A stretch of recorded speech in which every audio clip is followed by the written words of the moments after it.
bom dia, salve, salve. Pra dentro. Graças a Deus, hoje é sexta-feira. Rolê de sério. Rolê de sério.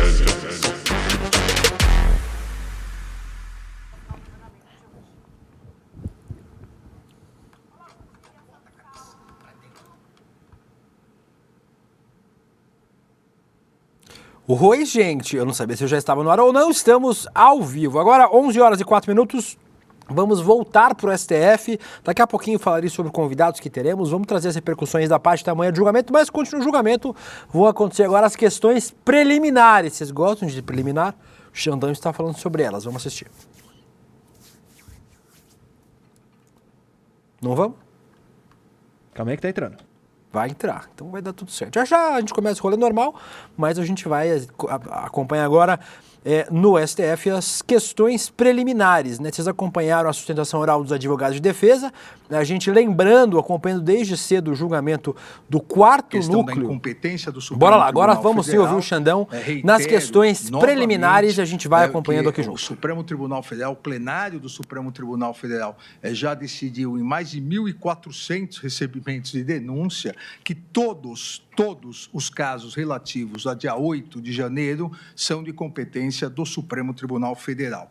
E a partir da alteração regimental, a emenda 59 é da primeira turma. Aqui, presidente, lembrando que há uma única divergência do ministro Luiz Fux, que passo a palavra.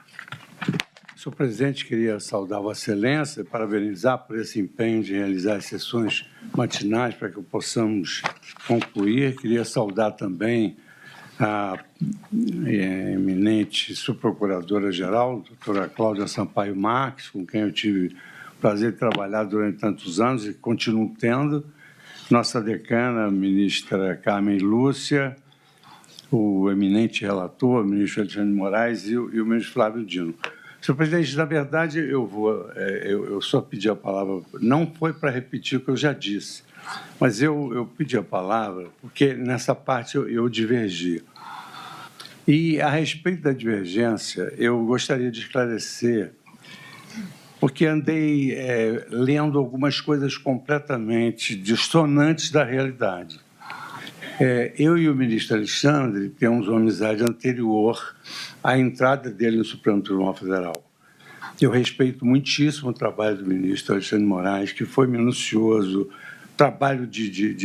um trabalho extremamente robusto, um trabalho que demorou muito tempo, sem prejuízo das suas outras funções. Então, só esclarecer que eu sou magistrado, como o ministro Alexandre é magistrado, como outros são magistrados. Então, que exatamente em razão da nossa amizade, em razão da nossa convivência de há muito, eu respeito as posições do ministro Alexandre de Moraes, como também tenho certeza que ele respeita as minhas posições divergentes. E, na verdade, o que há aqui não é discórdia, o que há aqui é dissenso. Então, se alguma coluna apurou, que eu estou aqui para fazer alguma frente ao ministro Alexandre de Moraes, apurou muito mal. Porque, na verdade, eu estou aqui mantendo pontos de vista que me parecem que são os adequados à luz da minha visão de direito penal, de direito processual penal, inclusive em relação à competência, porque eu julguei a questão de ordem da competência e, na oportunidade, eu esclareci, em primeiro lugar, que, como presidente, eu havia modificado o regimento transferido para o plenário. Em segundo lugar, porque se nós estávamos julgando todas essas pessoas na qualidade que elas exerciam, nós deveríamos mandar para o plenário. E por uma questão de conexão probatória, todos iriam para o plenário. Mas já que nenhum deles tinha mais nenhuma qualificação para o foro de prerrogativa, eu determinava, então, a remessa para o juízo de origem. Esses dissensos em relação à matéria jurídica fazem parte da vida de um colegiado. Mas, ainda assim, mantemos entre nós respeito, lealdade, e, no caso específico do ministro Alexandre, já nos conhecemos há muito mais tempo, temos amizade e tenho absoluta certeza de que essas frágeis alusões que se fazem, de forma alguma, vão infirmar nem o ponto de vista do ministro Alexandre, que eu respeito, e nem o meu, que também mereço o respeito daqueles que pensam diferente de mim. Então, com isso, eu só mantenho o que eu já falei sobre a incompetência, eu divido, e com relação às demais preliminares, o ministro Alexandre vai relatar o que já decidimos. Agradeço, ministro Luiz Fux, e devolvo a palavra ao ministro Alexandre de Moraes. Obrigado, presidente. Até aproveito as palavras do ministro Fux para cumprimentar a imprensa aqui presente, que vem acompanhando já o terceiro julgamento, o núcleo 4, mas o terceiro julgamento dos núcleos. Parabenizar a imprensa pelo trabalho. Ministro Fux, 99,9% do trabalho da imprensa, esse trabalho sério de todos aqueles que estão aqui. Alguns querem transformar o Supremo na revista Caras, em foto na minha gravata, do terno do ministro Flávio Dino, querem fazer intriga. E, obviamente, como Vossa Excelência disse, isso não é levado em conta aqui, até porque um tribunal é um órgão colegiado exatamente para cada um debater, discutir e apontar a sua posição. Então, ministro Fux, vão ter que fazer muito mais para me colocar contra Vossa Excelência e vice-versa. E é bom ter dito isso, porque senão, ministro Fux, alguns, por falta de notícia, iam falar que foi Vossa Excelência que machucou meu ombro. Então, que já fique claro, o ministro Fux é inocente em relação a isso. As nulidades aqui, o ponto 3, presidente, as nulidades, também, salvo uma, todas já foram apuradas, inclusive uma delas no contexto também já foi analisada. Então, nós afastamos aqui a questão da pesca probatória e, consequentemente, a ilicitude das provas obtidas, afastamos também a nulidade da distribuição sem sorteio, e isso, inclusive, já havia sido afastado lá atrás. E, novamente, no núcleo 1 e núcleo 2 afastamos, em virtude da conexão com os inquéritos 4874 e 4822, inquérito das milícias digitais, inquérito do golpe, primeiro, das manifestações golpistas, depois das milícias digitais.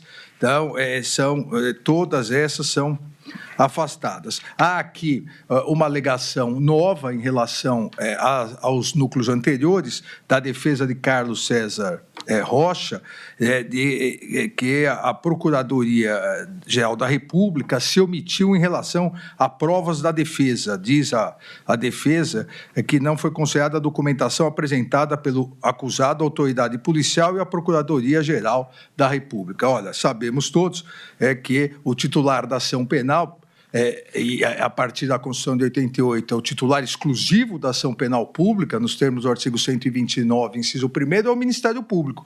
A opinião delicti, quem forma é o Ministério Público. O Ministério Público formou sua opinião, ofereceu a denúncia, as defesas apresentaram as suas defesas prévias e agora nós vamos analisar. E, em sendo aberta, instaurada a ação penal, aí a defesa vai poder produzir todas as provas. Então, não há nenhuma nulidade pelo Ministério Público ter, ao analisar as provas, desconsiderado eventuais provas juntadas pela defesa no momento inquisitorial. É importante sempre lembrar, o inquérito policial é inquisitorial, não é contraditório. O que é contraditório, devido ao processo legal, os princípios corolários da ampla defesa e do contraditório, o que é contraditório é a ação penal. E a ação penal, ela se inicia, se instaura com o recebimento da denúncia. Então, afasto também essa nulidade. Também afasto a nulidade apontada de que a denúncia é nula por inexistência do crime de conspiração no direito brasileiro. Na verdade, conspiração no Código Penal só haveria no Código Penal Militar. Não há denúncia por conspiração. A denúncia é embasada em tipos penais expostos no Código Penal. Então, aqui, essa alegação também carece de fundamento. Também, aqui afasto também por parte da defesa de Carlos César Rocha, alegação de legitimidade ativa e legitimidade passiva, falta de interesse de agir, até porque isso depois vai ser analisado na questão da inépcia e inépcia ou não, e justa causa. Por fim, presidente, afasto também a alegação aqui de excesso acusatório. A defesa de Ângelo Martins de Nicoli alegou, como preliminar, o excesso acusatório, afirmando que, abre aspas, grita de modo flagrante o overcharging acusatório com cessa vênia, bem como que a injusta imputação realizada pela Procuradoria-Geral da República deve ser de plano rechaçada. Mas não aponta o que seria esse excesso acusatório. A Procuradoria-Geral narra fatos, faz uma primeira capitulação típica provisória e o Judiciário vai analisar se nesse momento há prova da materialidade, elementos suficientes e razoáveis de autoria, e ao receber ou não a denúncia, mas ao se receber instauração penal, e o Poder Judiciário quem vai dar a tipificação final. Então, não há excesso acusatório quando o que se fez foi narrar fatos. Há aqui um precedente, a precedente do Supremo Tribunal Federal, aqui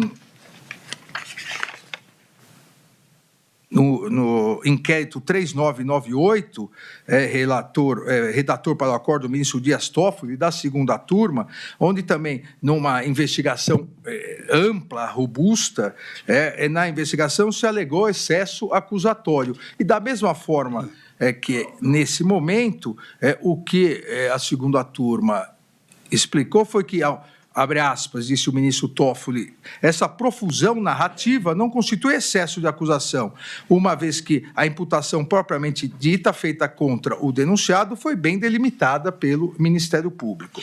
Da mesma forma, cito aqui no voto precedentes do Superior Tribunal de Justiça, afastando o fato da questão ser extremamente complexa, e nós analisamos isso quando se disse que não se alegou excesso acusatório, mas se alegou excesso de documentos. Vossas Excelências se recordam, mas a fundamentação foi a mesma. Tanto num caso quanto no outro, o que há é excesso de fatos. E os fatos devem ser narrados e a autoria deve ser apurada. Então, afasto todas essas nulidades. Obrigado, ministro Alexandre de Moraes. Como vota o ministro Flávio Dino? Senhor presidente, novamente saudando Vossa Excelência, os eminentes pares, uma palavra especial de homenagem ao Ministério Público Federal e aos doutos e doutas advogados que ocuparam a tribuna para a honra desse tribunal.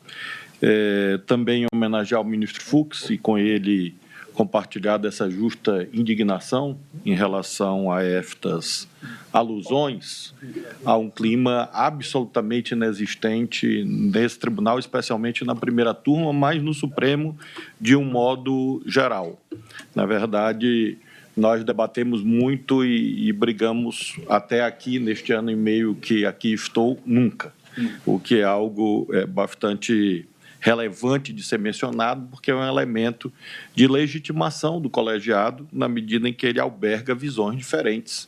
E é por isso que o julgamento, em última instância, é, neste caso, inexoravelmente colegiado. Finalmente, em relação a... Bom, obviamente, ministro Alexandre, não foi o Fux que causou essa lesão a Vossa Excelência, porque sabemos que se fosse ele seria muito mais grave, porque ele é faixa coral, nono dan, Master Plus e Jiu-Jitsu, e Vossa Excelência é apenas o iniciante nessa arte. Então, é claro que não foi ele que fez esse dano. E, portanto, o ministro Fux, transitado em julgado, Vossa Excelência não é responsável por esse fato. Finalmente, as duas únicas alusões em acréscimo ao dito pelo relator sobre as preliminares.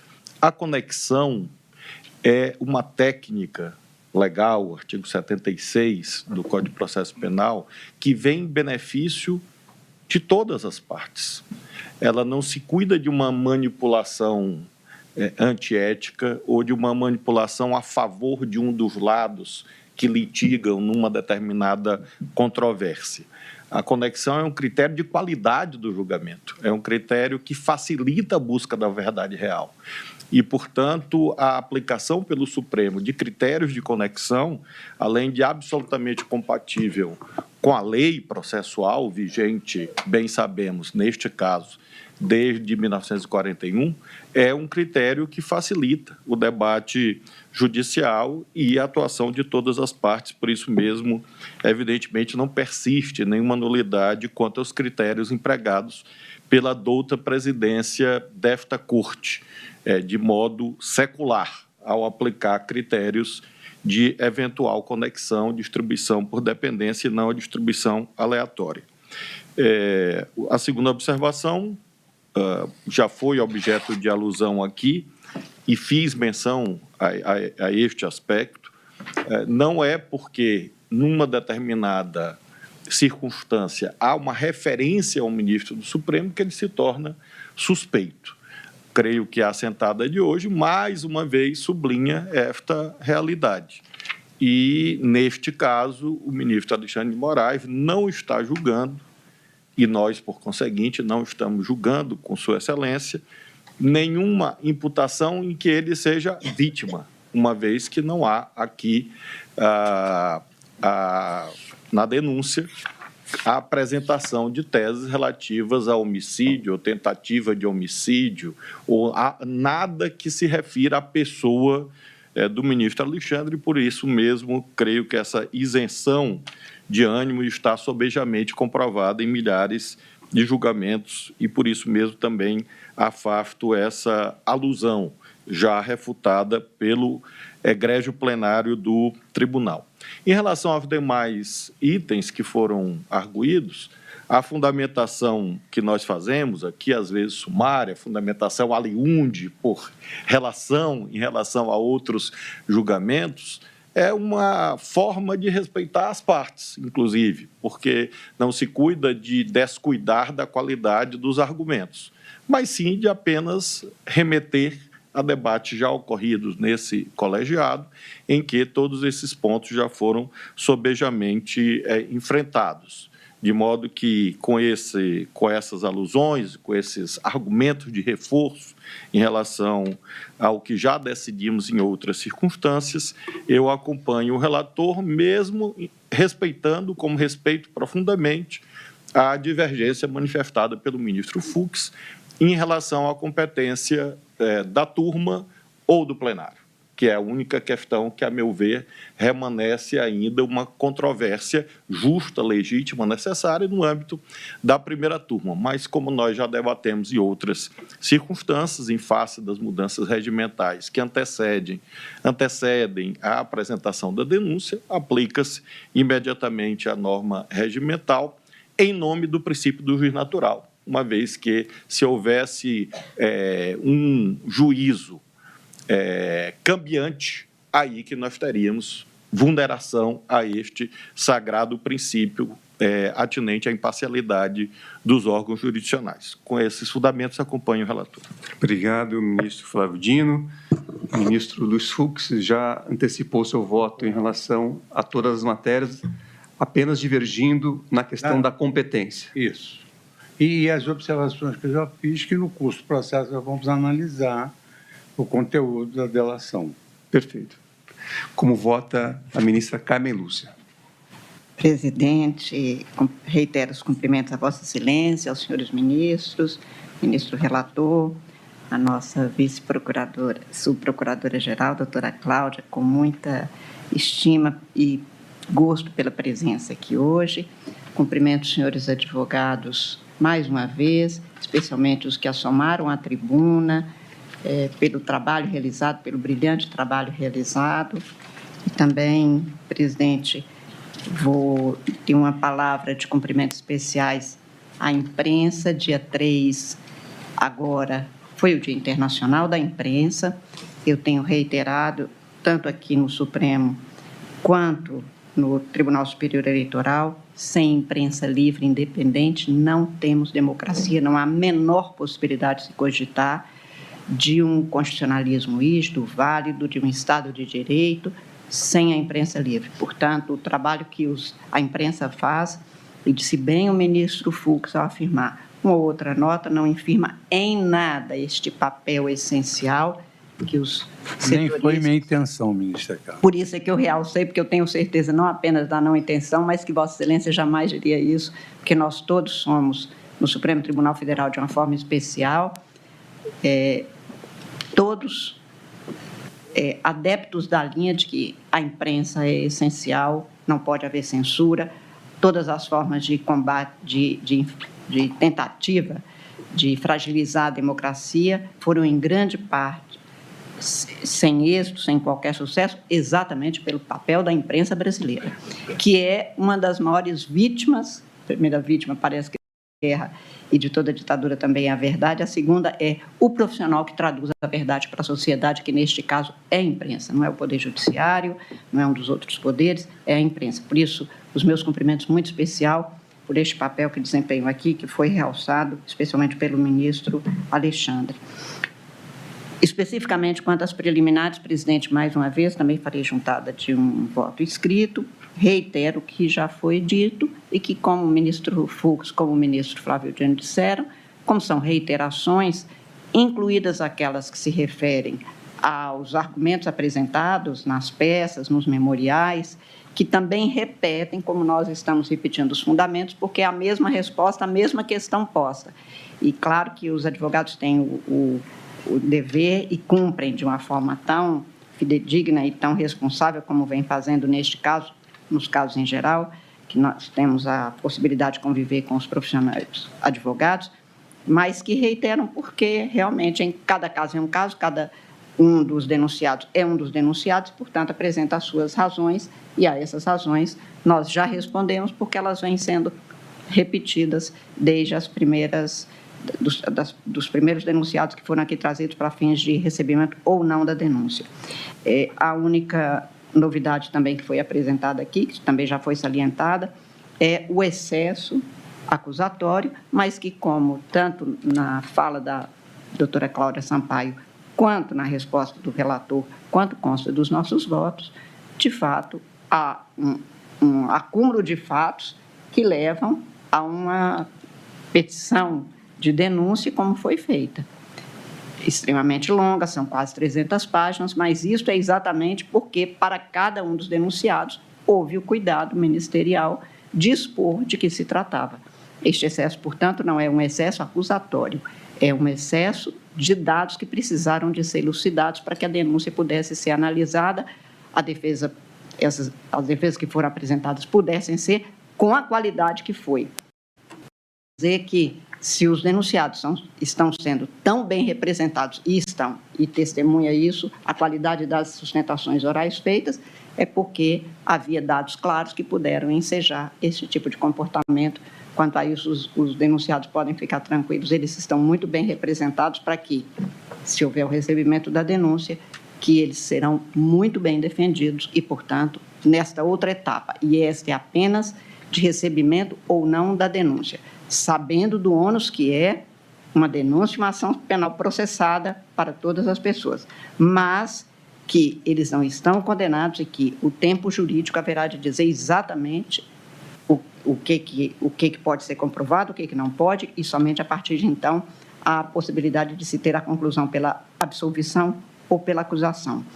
Com os dados que se tem agora, presidente, eu estou também rejeitando as preliminares que foram apresentadas. Obrigado, ministra Carmen Lúcia.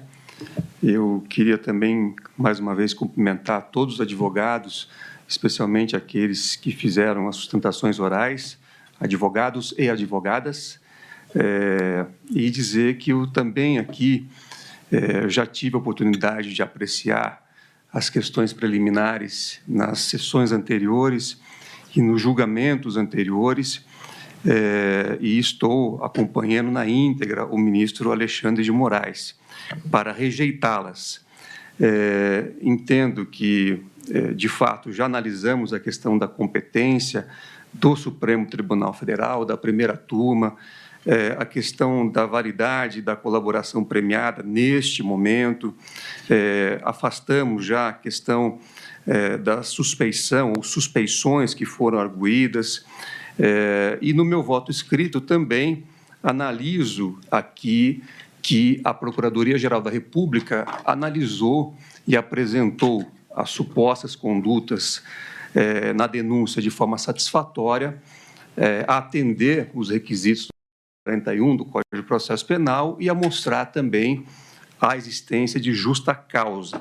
Eu enumero, inclusive, aqui no meu voto escrito, que, para além, né, da colaboração premiada, foram anexados aos autos diversos documentos, mensagens escritas, áudios, relatórios de análise policial, dentre outros documentos que, para este momento, como já foi bastante ressaltado aqui, permitem esta análise por parte da defesa, como ficou claro nas sustentações orais que foram realizadas com muita técnica nesta manhã. Então, Presidente, pois não... Nós acabamos analisando em bloco, eu sempre fiz nos outros núcleos, em 2 segundos aqui, um item separado, Vossa Excelência já tocou no assunto, em relação, afasto também a nulidade da colaboração premiada, porque detalhamos amplamente, os demais ministros até já citaram isso. Eu acompanho nessa Então, parte. só para ficar claro, também fica afastada essa nulidade. Pois não, ministro Alexandre.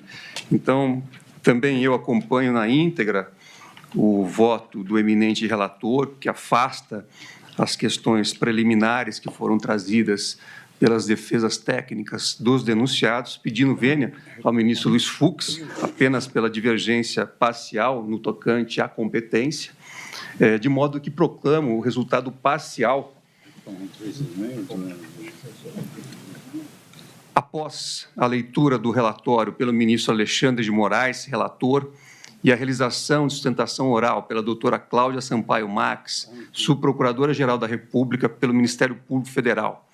Prosseguindo, realizaram suas sustentações orais a ilustre defensora pública federal, doutora Érica de Oliveira Hartmann, na defesa do denunciado Ailton Gonçalves Moraes Barros, doutor José Plata Bondim Hardman de Araújo, advogado do denunciado Ângelo Martins Denicoli, doutor Melilo Diniz do Nascimento, advogado do denunciado Carlos César Moretson Rocha, doutora Juliana Rodrigues Malafaia, advogada do denunciado Giancarlo Gomes Rodrigues, doutor Leonardo Coelho Avelar, advogado do denunciado Guilherme Marques Almeida, doutor Hassan Magid de Castro Souk, advogado do denunciado Marcelo Araújo Bovevete, doutor Tiago Ferreira da Silva, advogado do denunciado Reginaldo Vieira de Abreu.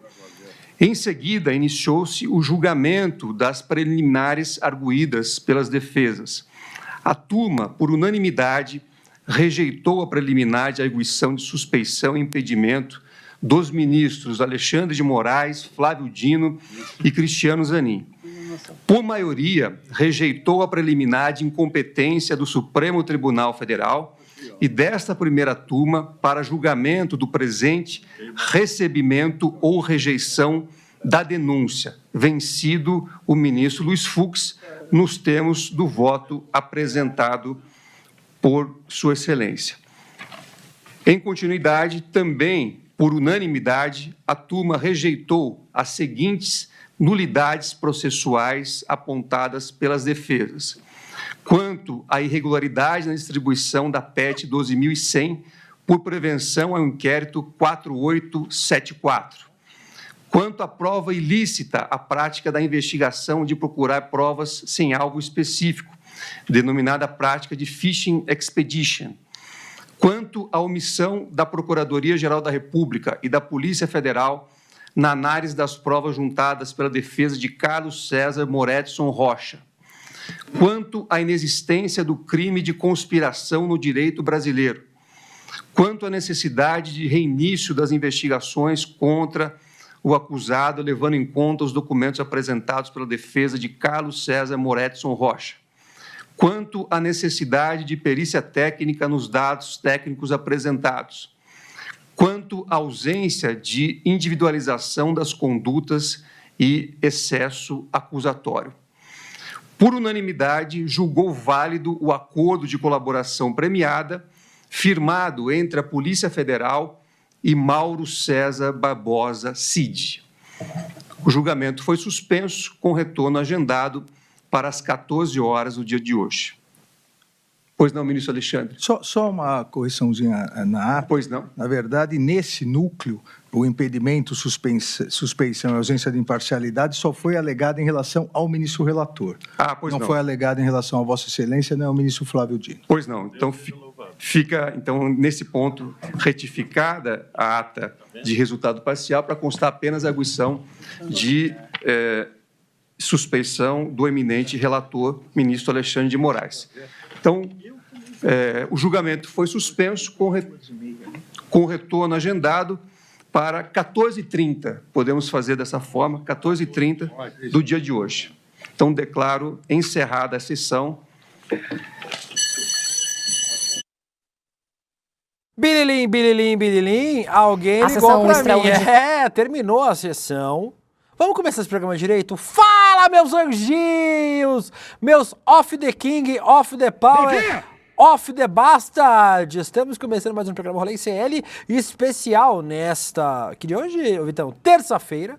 O programa que está acompanhando o julgamento do 4º núcleo dos golpistas do 8 de janeiro, né, do governo Bolsonaro. Acompanhamos agora as sustentações orais dos advogados de defesa, né, dos 8 denunciados que vão virar réus, provavelmente, daqui a pouquinho.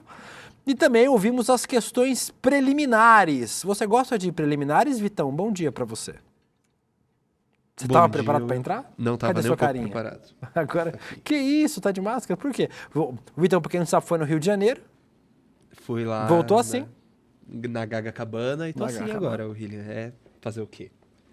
Mas eu não estava preparado para entrar, não preparei nada para falar hoje não, William. Tá tranquilo, também não preparei nada para falar, mas estou aqui falando mesmo assim. Bom dia para você, Vitão. Bom dia. Bom dia para o nosso chat, que já está aqui comentando. Antifa, Daniel, Cícero Timóteo, Samara Gabriele, Leone Zana, Rodolfo, Marta Mendes.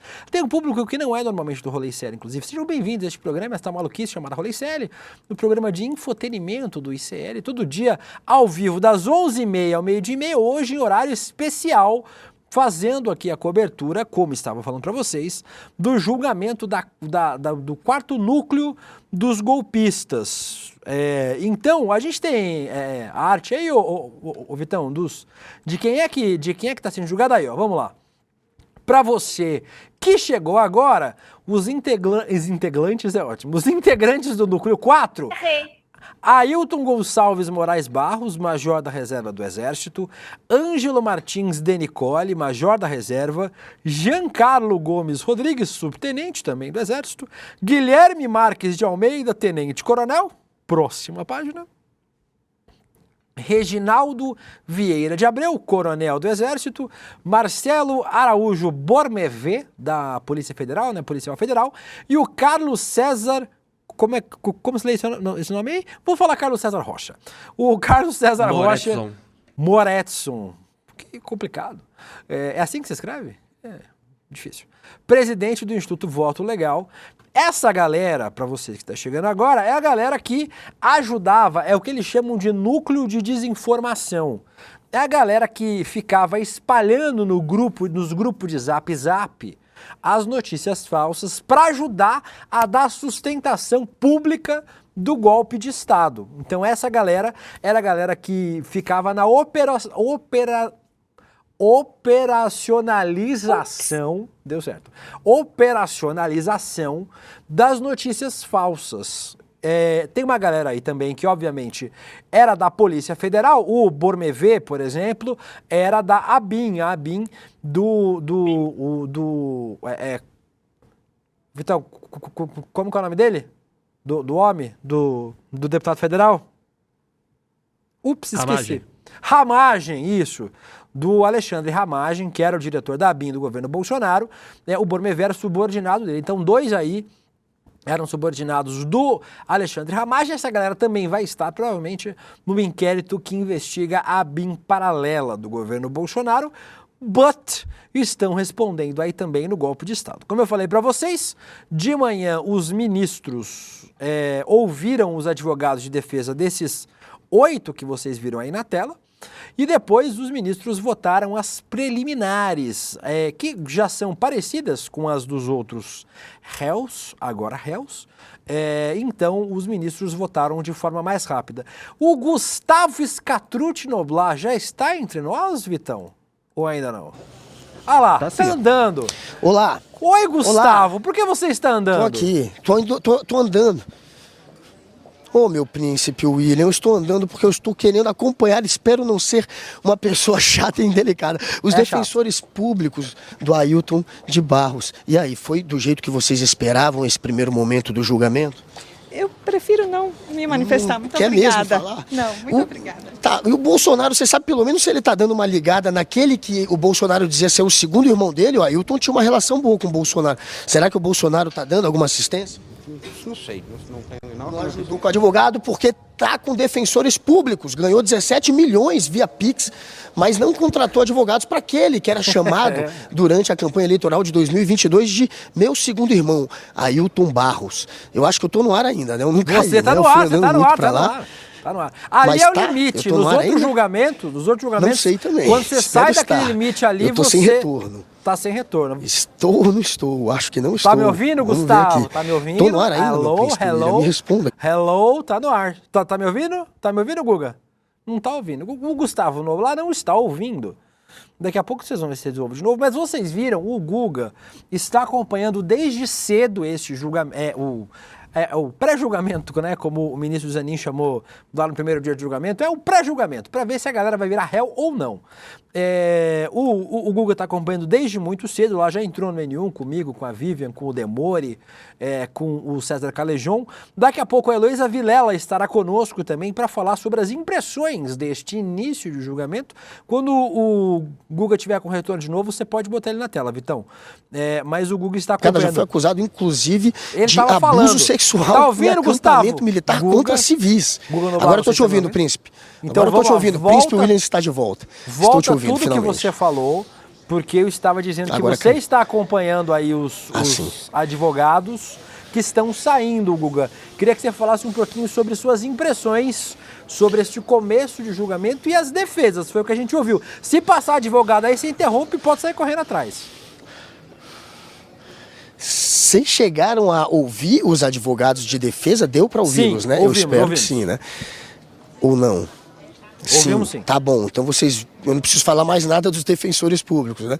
Não. Vocês viram aí que Ailton foi abandonado, né? Ailton Barros foi abandonado pelo Bolsonaro. Vocês viram perguntando sobre o Bolsonaro para o advogado lá, o defensor público deles? Ou essa parte foi cortada? Ou chegou a ser transmitida? Sim. Essa parte a gente ouviu. A gente ouviu a entrevista toda. Ouviu? Quando você estava voltando, a gente parou de ouvir. Então, se você quiser retomar o que você estava dizendo, Guga, em especial sobre o início desse julgamento, os advogados falaram de manhã, né, Guga? O que você achou das defesas nesse primeiro momento do núcleo 4 dos golpistas? Pelo que a gente ouviu, aquele que tem talvez o melhor argumento para se livrar dessa acusação, eu acho que ele vai virar réu do mesmo jeito, né? Mas é o Carlos Rocha, o que criou um Instituto Voto Legal. Já que livraram o Valdemar da Costa Neto, que seria o contratante, como é que não vão livrar aquele que foi o contratado? Então, entre essas defesas que foram apresentadas, a única que eu acho que tem algum poder para talvez convencer os ministros seria a do presidente do Instituto Voto Legal. Mas ele disse lá, né, que olha, um pai não ataca um filho, ele não estava atacando as urnas. Será? Quem foi contratado pelo Valdemar da Costa Neto naquele momento, com aquele contexto político que a gente vivia, sabia muito bem que o objetivo era desqualificar as urnas. Antes de contratarem o Instituto Voto Legal, eles tinham recorrido ao Ministério da Defesa, que via Paulo Sérgio tinha colocado ali uma equipe de militares que são especialistas em TI para procurarem alguma brecha nas urnas, e eles não encontraram. Então o próprio Exército e o Ministério da Defesa teve que negar que as urnas pudessem ser falhas. E aí é nesse contexto que o Valdemar da Costa Neto é acionado pelo Bolsonaro e contrata esse Instituto Voto Legal. Para quê? Para desacreditar as urnas. Nesse contexto não tinha uma outra motivação a não ser essa, mas a defesa disse que não, que um pai não ataca um filho, que ele não foi contratado para desqualificar a urna, e que em momento nenhum ele disse que poderia acontecer fraudes, que poderia haver fraudes com as urnas. Então essa é a defesa deles. E como liberaram o Valdemar da Costa Neto, não faz muito sentido agora permanecerem com a acusação em cima do contratado, que seria, portanto, César Rocha. Carlos César Rocha, é esse o nome, né? Ô, Guga, enfim, você acha esse que para mim foi a melhor pode defesa. escapar, Guga? Você acha que o Carlos pode escapar? Porque até agora a gente viu que dos 20, de todos os denunciados, todo mundo rodou, né? Todo mundo que foi denunciado acabou virando réu. Você acha que ele deve acabar escapando pelo que você sentiu aí? Ou você acha que se chegou até aí vai acabar rodando Eu junto? conversei... Não vai. Não, vai virar réu. Eu acho que durante o julgamento esse aí tem uma chance de se livrar, mas réu todo mundo aqui vai virar. É de praxe, né? Você receber denúncia, a não ser que tenha alguma falha grotesca. É muito incomum não receber. E não tem nenhuma falha grotesca. Então, vai virar réu, provavelmente. Eu conversei, inclusive, com os advogados da OAB que estavam aqui há pouco e que vieram para representar a OAB. E, como eu disse mais cedo, desde aquela confusão que teve com o Sebastião Coelho, o advogado do Felipe Martins, que tentou entrar de maneira forçosa aqui e não conseguiu, a OAB passou a mandar representantes, e aí eles, inclusive, que conseguiram hoje com que fosse possível entrar com os celulares durante a sessão, que não foi possível no último julgamento, mas eu perguntei sobre se tornarem réus ou não, se pelo menos um poderia se livrar. Eles também acompanharam, né, obviamente, as defesas, e é claro que eles apostam que todos se tornarão réus, e é isso que vai acontecer. Ô Guga, a gente ouvia as defesas hoje durante o N1, e eu, Vivian, Calejon, Demore. Daqui a pouquinho, lembrando, o julgamento volta às 2h30 da tarde, aí sim os ministros da primeira turma vão votar se os denunciados viram réus ou não, né? Na parte da manhã o Guga acompanhou a galera, a princípio, as defesas. Daqui a pouco, se tiver vindo advogado, pode correr atrás, viu, Guga? Você sai correndo atrás, o Guga tá ofegante. Tá vindo. Até. Então, se você quiser, pode ir para lá, enquanto isso eu vou falando aqui. Pode babando já aqui. Pode ir se movimentando aí. 1h30 da tarde, o Rodrigo Viana assume aqui a apresentação, mas o Guga tá indo atrás de mais o advogado. Vamos lá, Guga. A Juliana Rodrigues Malafaia está aqui do meu lado, tudo bom? Nesse primeiro momento eu vi que teve lá uma questão sobre associarem, né, o Fux e o Barroso às urnas, e aí você teve que explicar toda essa questão.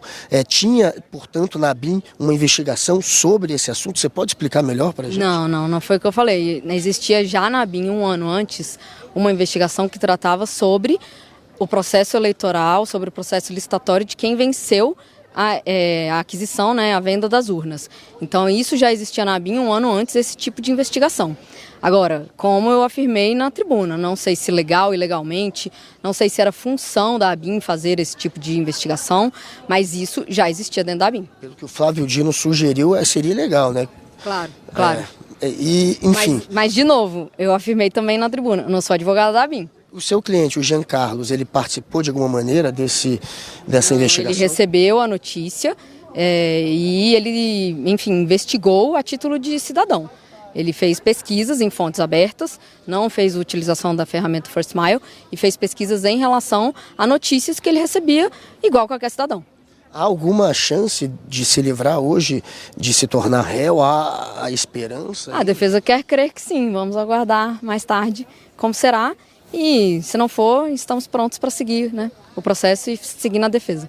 Jean Carlos, mesmo ligado ao Ramagem, e o Ramagem, quando depois ele disse que o Jean Carlos é que teria que explicar, junto com o Marcelo Bormevé, que teriam que explicar essa questão do First Mile, do monitoramento de autoridades. Ele nega que tenha monitorado Joyce Hasselmann, Kim Kataguiri, jornalistas, ministros do STF. Por isso, quem nega? O seu cliente. Sim, nega. E por isso também é importante reiterar que o desmembramento em núcleos é uma coisa muito complicada para a defesa, porque seria muito importante que eu conseguisse participar da instrução do processo em relação ao núcleo 1, já que o Ramagem está lá. O Ramagem, de alguma maneira, ele colocou a culpa, portanto, no seu cliente com essa... Não, e se está todo mundo dentro da ABIN, se todo mundo cometia os supostos crimes dentro da ABIN, é claro que é interesse do meu cliente, é interesse da minha defesa, participar da inquirição das perguntas em relação ao interrogatório do Ramagem. O que você perguntaria para o Ramagem? Eu gostaria de esclarecer se Ramagem em algum momento requisitou qualquer tipo de demanda para o Giancarlo, qual era a relação dos dois, como foram as requisições, como se dava o uso do First Mile, como eram feitas as pesquisas e para esclarecer quem é que participou da aquisição do sistema, como que era feito o controle dessas pesquisas, cadê o resultado dessas pesquisas, ou as pessoas que pesquisavam, elas tinham como saber quem elas estavam pesquisando, por que elas estavam pesquisando? Todas as pesquisas que são imputadas a Giancarlo foram pesquisas ilícitas? Ficam aí as perguntas, Ramagem. Farei por você para ele, tá bom? Obrigado, Juliana. Te espero mais tarde. Juliana é muito simpática aí, dando uma atenção pra gente. E agora ela tem que correr para almoçar o quanto antes. E às 14h eles vão retomar o julgamento, né, meu príncipe William? Ela não pode ficar, obviamente, sem almoçar. Então vou atrapalhar o mínimo possível, liberei a Juliana. Mas olha, já espero que passem mais advogados. Tô aqui, príncipe William. Eu não sei se você percebeu, mas você tá notando algo novo em mim da primeira aparição que aconteceu hoje durante o N1 para este momento? Não, o que você que tá aconteceu? notando alguma coisa diferente? Não, o seu cabelo? Não. Você fez o cabelo durante o N1? Cabelo, cara. Durante o N1? Claro. Mas como claro? Você não... eu moro a 15 minutos daqui. Não entendi. Foi o Marlon que fez seu cabelo? Não entendi. Eu corri pra casa. Não foi o câmera, ele queria. Era o sonho dele passar um gel e raspar. Não foi. Mas eu moro aqui do lado. O Marlos então é especialista em cabelo. Vocês não viram o nosso cinegrafista uma caixinha ainda? da O JBL. Marlos é o nosso especialista em cabelo, inclusive. Marlos, craque. Ele entende muito em cabelo. Tem muito cabelo, Marlos. Olha aí. Mostra o Marlos aí pra galera. Tá lá, o Marlos. Como é nosso vocês podem ver, especialista em cabelo. Cortes de cabelo modernos. Mas é isso aí, tá aí, príncipe. Dei uma raspada aqui só de lado, não deu tempo também de cortar tudo. Não, Espero tá estar bonito, nos trinques e fiz isso por vocês do rolê, tá bom? Tá bonito. É isso. A gente Mas tô gosta aqui, que as já suas passa prioridades mais, são já essas. passa mais gente. Se alimentar, que é bom nada. Ô, Gustavo, mas eu achei interessante que aparentemente clima tenso entre os brothers, né? Parece que aí a advogada a doutora Malafaia aí, pobre do sobrenome da coitada, Jean Carlos, a Juliana. Ela passou a pica pro Ramagem, né? Falou, não, peraí, vamos ouvir o Ramagem. O Ramagem falou que a galera de baixo que usou ele não tem nada a ver com isso, vamos ouvir o cara. Então parece aí que clima tenso entre os brothers. É o que a gente falava. Na hora de o seu cliente enfrentar 15 anos de cana, meu irmão, você vai querer livrar o seu, você quer que o Ramagem morra, na verdade, né? Tá vendo? Eu cantei essa pedra do N1. Falei, hoje é cada um por si, vai ter gente entregando a cabeça do outro. Não tem como. O Ramagem fez isso. O Ramagem era o comandante da ABIN. Ele é que fez com que o Centro de Inteligência abrigasse a chamada ABIN paralela. Tinha um grupo ali que estava trabalhando a serviço do Jair Bolsonaro. É só lembrar que o Bolsonaro tem um vídeo dele muito nervosinho dizendo que não tinha informações, que não sabia de nada que estava acontecendo, e ele se mexeu para aparelhar a ABIN. Estava ali o Ramagem não à toa e colocou aquele que foi o segurança dele durante a campanha, o Marcelo Bormevet, não sei falar o sobrenome dele, eu não estou com o papelzinho agora, e a gente está no rolê e pode errar, mas enfim, o Marcelo e o Giancarlo, os dois eram muito ligados ao Jair Bolsonaro, eram pessoas de confiança do Jair Bolsonaro, não à toa estavam ali na ABIN fazendo aquilo que a gente chamava de serviço da ABIN paralela, que não era apenas o de monitorar autoridade e adversário, de criar fake news, mas era também, por exemplo, de tentar livrar o Flávio Bolsonaro da questão da rachadinha. E foi isso que motivou o Bolsonaro a aparelhar também a ABIN. Foi proteger ele e a família. Era um monte de acusação de rachadinha e ele queria, de alguma maneira, incriminar os auditores fiscais e usou a ABIN paralela para tentar criar uma história em cima dos auditores. Então, ali começa. E essa mesma ABIN paralela é utilizada para fomentar o golpe, monitorando a autoridade pública e criando mentira contra a urna. Fake news. Lembrando, você está assistindo ao rolê especial, né? Nesse horário, o rolê já ter terminado. O programa hoje em especial, direto do STF, ao vivo ali da frente da primeira turma do STF. É o famoso rolê aleatório. Guga Noblar está acompanhando lá a saída dos advogados. O Guga acompanhou desde cedo a chegada dos advogados. Tem mais um advogado lá? Ô Gustavo, se for, você pode correr lá, inclusive. É o Hassan, o advogado. Quer ir lá correr o do lá? Marcelo, que está inclusive com a Elu ali pertinho deles. Vai lá. O Hassan já falou com a gente hoje. A gente falou com o Hassan mais cedo, mas eu vou pegar agora a opinião do Hassan, tranquilo? Tudo bem? De novo, né? De novo, tá vendo, né? Tô aqui no teu pé, feito um carrapato. Mas é um prazer falar com vocês obrigado. E o pessoal do ICL. Obrigado pelo tempo. E nesse primeiro momento, o que você achou? Você acha que há realmente espaço para se livrar de se tornar réu ou, enfim, favas cantadas? O Google espaço tem. Isso é o que a defesa espera. A argumentação foi colocada e consta na defesa dos autos. Mas foi aquilo que eu disse para você anteriormente, né? Se for seguir a lógica dos julgamentos anteriores, a chance é pequena. E a defesa trabalha com essa possibilidade também. Eu vi que você abordou a questão também do Fux e do Barroso, é isso? Sobre terem alguma ligação com a empresa que venceu as licitações para fazerem as urnas a partir de 2020. Positivo ou positiva é o nome da empresa? Positivo. Não tem ligação nenhuma. Isso foi uma notícia falsa que foi divulgada por um blogueiro e isso chegou lá no pessoal da ABIN e a única coisa que eles fizeram foi fazer uma pesquisa em fonte aberta e ver quem que era o sócio da Positivo. Mas por que gerou interesse na ABIN uma fake news sobre as urnas? Não é meio estranho? Não parece que a ABIN está sendo de alguma maneira usada nesse sentido para desqualificar as urnas? Deixa eu reformular e colocar melhor, porque quando eu falo ABIN fica parecendo isso. Chegou lá no Marcelo e no Giancarlo. E é aquilo que eu tinha te dito antes. Eles tinham uma ideia de que poderia haver alguma falha na questão do processo eleitoral. Agora, é aquilo que eu falei lá dentro também. Eles não criaram notícia nenhuma. Não foram que falaram que relacionaram o ministro Fux ou o ministro Barroso, quem quer que seja. Receberam a notícia e, diante da notícia, só fizeram uma pesquisa de quem eram sócios, pesquisa em fonte aberta. E quem era o sócio? Nenhuma relação com o ministro Barroso e com o ministro Fux. E o senador, quem seria? Esse senador, me fugiu o nome dele aqui, mas... Ele é dono desse senador. E por que eles estariam investigando um senador por ser sócio? Poderia ser por conflito de interesse? E por que a ABIN faria isso se não é, enfim, protocolo da ABIN investigar pessoas?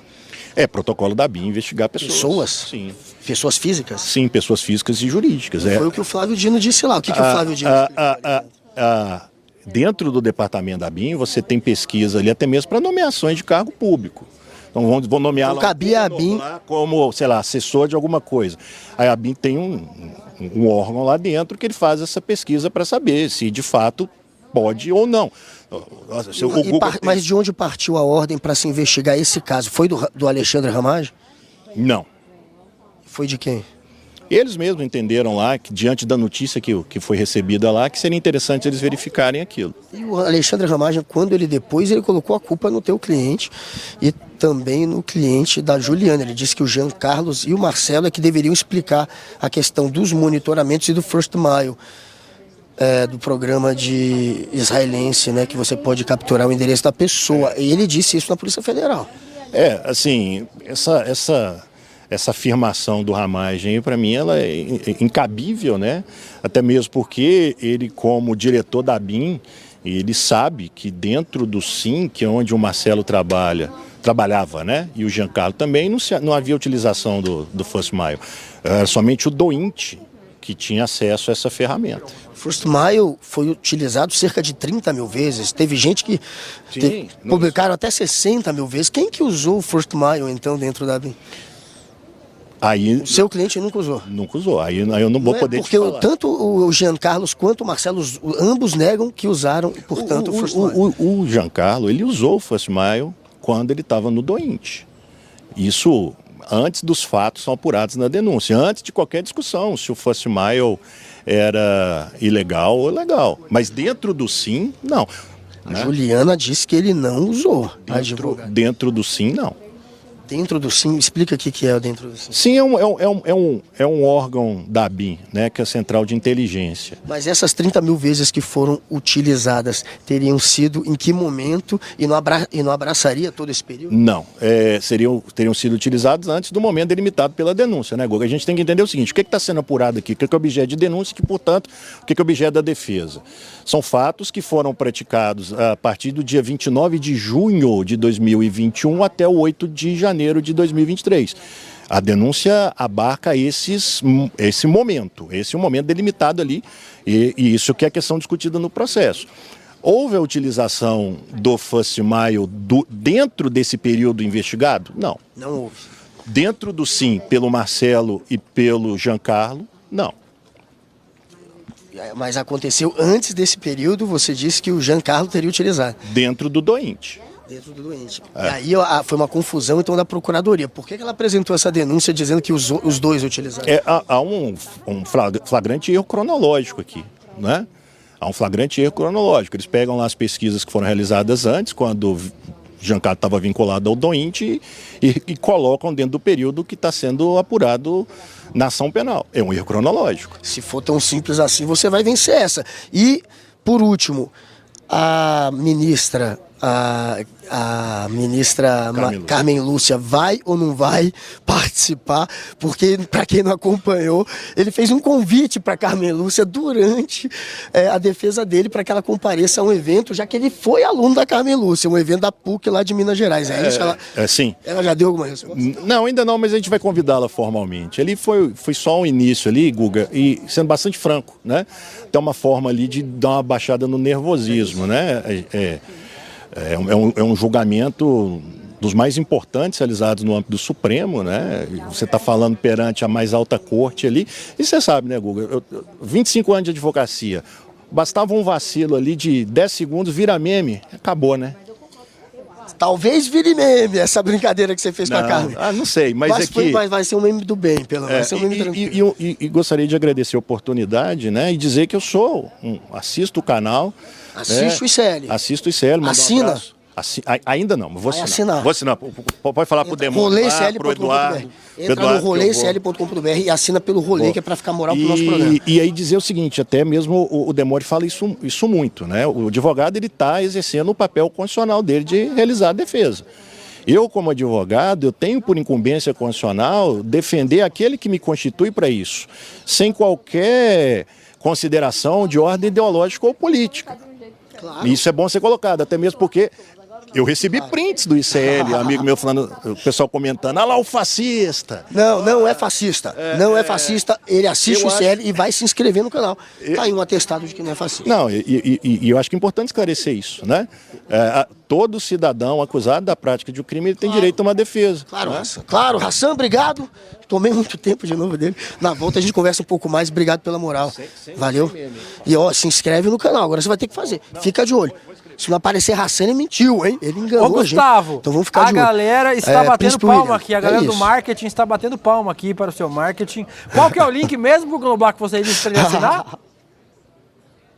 Rolê. Entrem agora, roleicl.com.br, roleicl.com.br, Bad Dog, eu sei que tá aí, Albevaristo, eu sei que tá aí, Maria Helena Schweitzer, todos, o nosso querido Jalambi O Jalamb tá aí. Tá no STF, Entra calma. no roleicl.com.br. Calma, Gustavo, você vai preso. Deixa eu aproveitar que o Guga puxou, só lembrando, gente, um breve interlúdio. Vai começar a segunda turma da nossa pós-graduação. O Guga puxou o link aí, é o link da segunda turma da nossa pós-graduação aqui do ICL, olha, a segunda turma. Eu estou fazendo, sou aluno da pós-graduação do ICL, inclusive. Preciso, inclusive, entregar um trabalho do professor Lindener. Não entreguei ainda, professor, vou entregar, calma. Quase 4.000 alunos e alunas entraram na primeira turma do curso Repensando o Brasil, Sociedade, Política e História. E agora chegou a sua vez de estudar, junto comigo, na pós-graduação do ICL.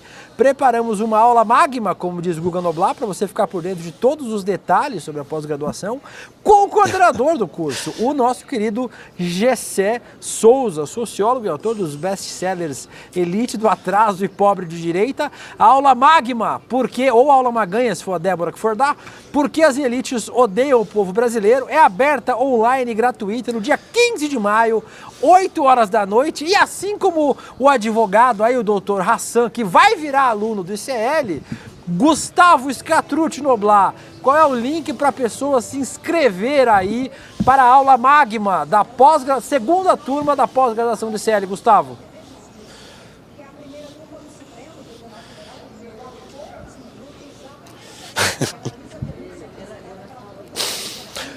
Essa aula magma você não vai poder perder. Então entra lá onde? No link mais maroto da internet, roleicl.com.br, roleicl.com.br, roleicl.com.br. Entra lá agora e faça a sua inscrição e não perca essa aula magma maravilhosa. Ô Google, o nosso chat está gostando bastante da sua participação aí desta vez, não no nosso estúdio. Sumiu o retorno. Tá ouvindo? Tá ouvindo agora? Tá ouvindo?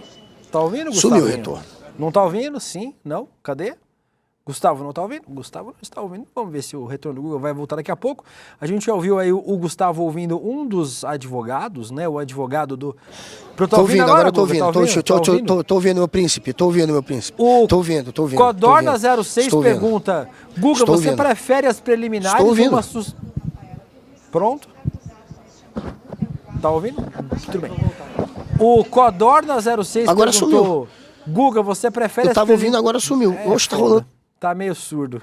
Cada uma que eu sou obrigado aqui nesse programa. Calma. Já bota o Gustavo de novo. Deixa o áudio do Gustavo se estabilizar. Se tiver, chama a Heloísa Vilela aí também para dar uma meia dúzia de palavrinha com nós. Lembrando, né, estamos acompanhando aqui o julgamento da do núcleo 4 dos golpistas, né? Então, põe na tela de novo pra gente, Vitão, para você que está chegando agora, não é um rolê estendido, a gente está aqui acompanhando neste horário o julgamento do núcleo 4, que é o núcleo de desinformação. Põe aí, Viton, para nós, só para eu lembrar a galera que de manhã ouvimos os advogados de defesa. O que você quer que eu não entendi? Quem é que está sendo julgado hoje, meu filho? Ah, tá. Põe aí para nós. Ailton Barros, major da reserva, Ângelo De Nicole, também major, Giancarlo Gomes Rodrigues, subtenente, Guilherme Marques de Almeida, tenente-coronel, próxima tela, a gente tem 4, são 7 hoje ou são 8? São 7. Reginaldo de Abreu, que é coronel do Exército, o Marcelo Bormevente, ouviu agora o Hassan, que é advogado do Marcelo, fã do ICL, assiste o ICL, e o Carlos César, sobrenome difícil, Rocha, presidente do Instituto Voto Legal, são aí quem será julgado nesta terça-feira, dia 6 de maio de 2025, de manhã ouvimos os advogados de defesa e depois os ministros passaram pelas questões preliminares. O Gustavo está aí disponível, ou Viton? Ou não? Ô Gustavo, o Codorna06 perguntou se você prefere as preliminares ou uma sustentação oral na vara do Xandão. Mas tá parando. Não tô ouvindo. Estou aqui. Peraí que só tá com um pouquinho de delay. Estou aqui. Ô Gustavo, o Codorna06 perguntou se você prefere as preliminares ou uma sustentação oral na vara do Xandão. Que isso? Olha, eu tô na dúvida. As duas são uma delicinha. A sustentação oral do Xandão. Tá me ouvindo? Estamos ouvindo sim, estamos ouvindo. Uma sustentação oral. Ô Guga, mas agora falando sério Meu com você... Deus do céu. Que delícia, hein? Uma sustentação oral. Será que Xandão é como diria um crente, né? É um varão? É um varão? Estou na dúvida. Eu acho que eu prefiro as preliminares. As preliminares, inclusive nas preliminares, parando de gracinha aí, teve o Fux, né? Sendo de novo o voto vencido. Mais uma vez o Fux concordou que falta competência à primeira turma. Diga-me. Não, Guga, eu ia te perguntar justamente sobre isso. Cortou. Não estou te ouvindo, meu príncipe. É difícil. Príncipe. Não, tá ouvindo? Tá ouvindo agora, Guga? Tá ouvindo? Sim. Príncipe, estou te ouvindo. Eu ia te perguntar justamente sobre essa parte. Vai e volta. É assim que é gostoso. Quando vai e volta é gostoso. Tá rolando um delay gigante. Eu não sei. Ô Vitão, você acha melhor a gente reconectar com o Guga para ver se reduz o... Tá rolando super delay, porque agora eu não tô ouvindo nada. Não tá ouvindo? Vamos reconectar com ele. Tira o Gustavo. Vamos reconectar o Gustavo. Lembrando, então, o julgamento volta às 2h30 da tarde.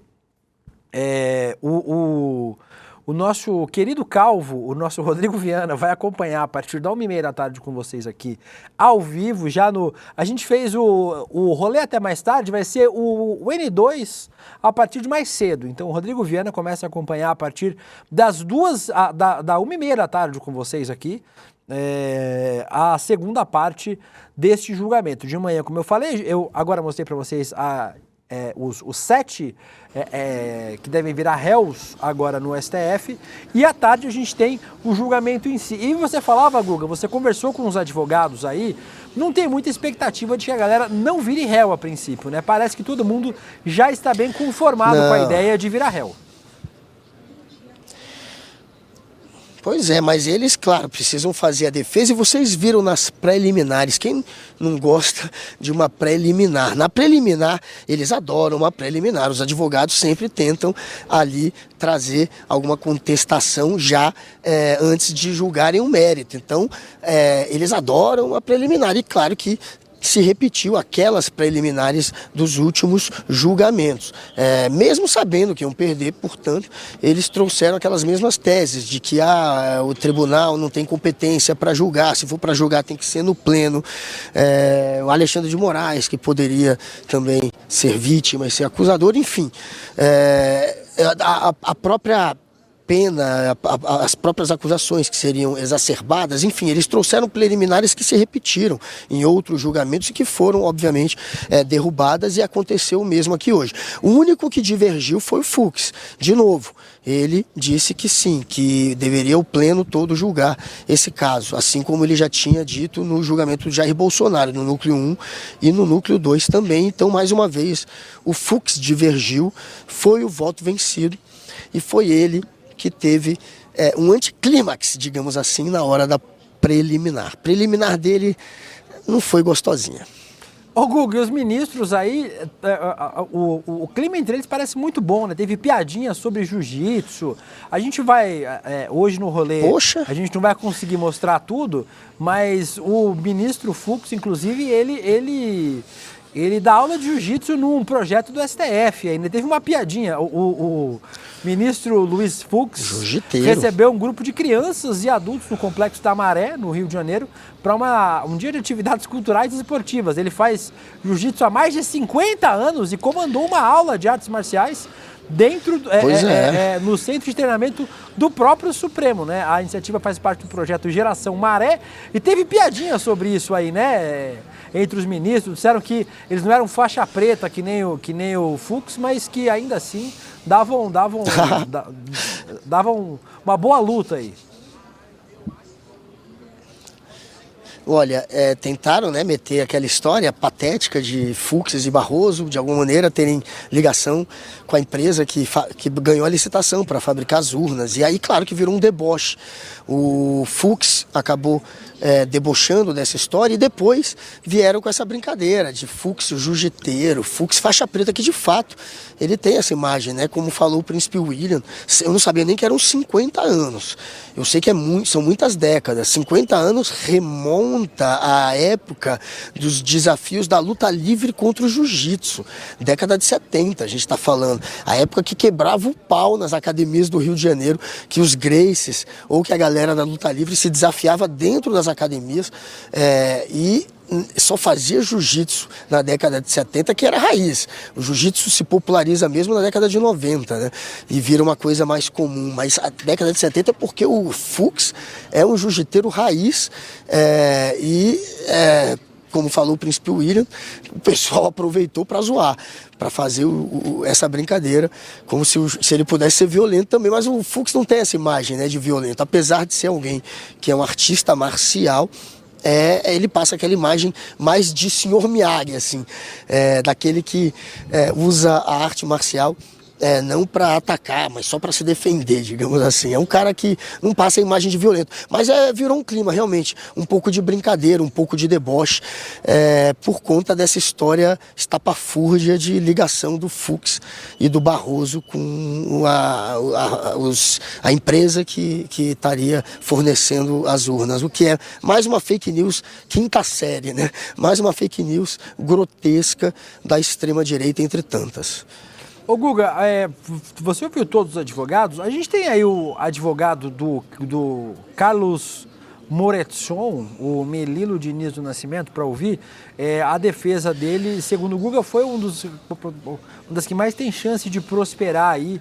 Ele diz que é um dos criadores da urna eletrônica, mas na verdade ele pediu uma patente em 96 de um equipamento para votação eletrônica, quando o TSE já tinha feito licitação e o projeto foi desenvolvido por outra equipe. Ele tenta usar o rótulo de engenheiro para ganhar credibilidade, né? E o advogado de defesa dele aí falou que ele não teve participação em trama golpista. Tem aí o advogado dele, Vitão? Ou não? Então bota aí para nós. É contratado por seu presidente, Valdemar Costa Neto, e, como já dito aqui na tribuna, ele esteve na mesma circunstância fática, na mesma consideração fática e, corretamente, não está denunciado o presidente do PL. Guga, vou ter que concordar com o advogado aí. Eu me pergunto por que o Valdemar não foi denunciado. A pergunta não é por que o Carlos Moretson foi denunciado, mas é o contrário. Todo mundo se pergunta por que um dos nomes principais desse eixo político do golpe, e inclusive dessa história de tentar deslegitimar as urnas eletrônicas, por que o Valdemar Costa Neto não está denunciado? Devia estar, esse é o problema, não é o contrário, né? Passaram um pano aí, hein, pro Valdemar. Porque ele contrata essa empresa para desqualificar as urnas, como eu disse mais cedo, num contexto de já ter tido rejeitado por uma perícia feita pelo Exército, né? A pedido do ministro da Defesa, uma perícia feita que não tinha constatado nenhuma maneira de se fraudar as urnas. E aí, nesse contexto, é que o Valdemar aciona essa empresa, o Voto Legal, né? O Instituto Voto Legal, para tentar, portanto, fazer o que não foi feito pelo Exército, que era criar um relatório que pudesse justificar os ataques às urnas. Não tem como você ser contratado no meio desse contexto sem saber qual é a razão. E a defesa dele diz que ele não apontou nenhuma possibilidade de fraude.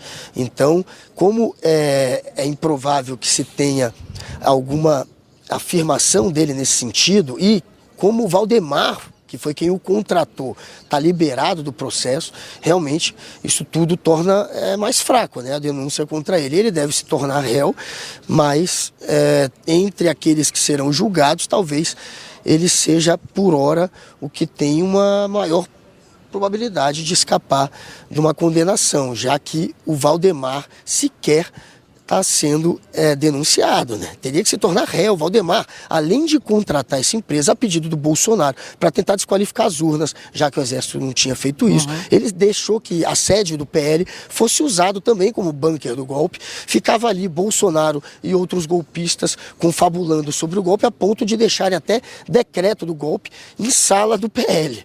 Então, não dá.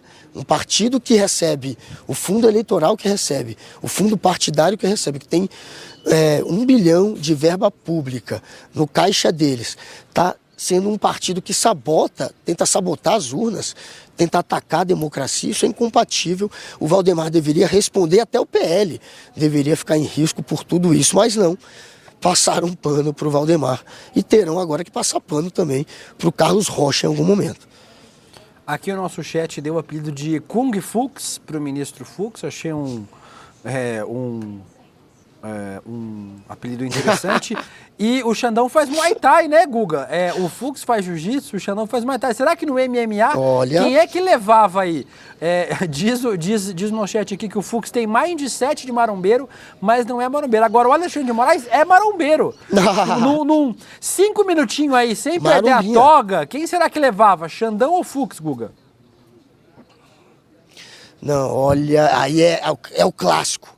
Isso é o clássico, submission, grappling contra trocação, jiu-jitsu contra muay thai, é aquele clássico. Se o jiu-jiteiro Fux conseguir levar a luta pro solo, é difícil pro Xandão, porque o jiu-jitsu é muito eficiente. Geralmente, se você é mais fraco, mas você leva a luta pro solo, sendo bom de jiu-jitsu, você costuma ganhar. Então, não sei se é tão simples assim apostar no Xandão. O Xandão é marombinha mesmo. Inclusive, ele usa como academia a mesma STF, que é usada por militares. É uma academia na academia do STF que é frequentada por uma série de militares.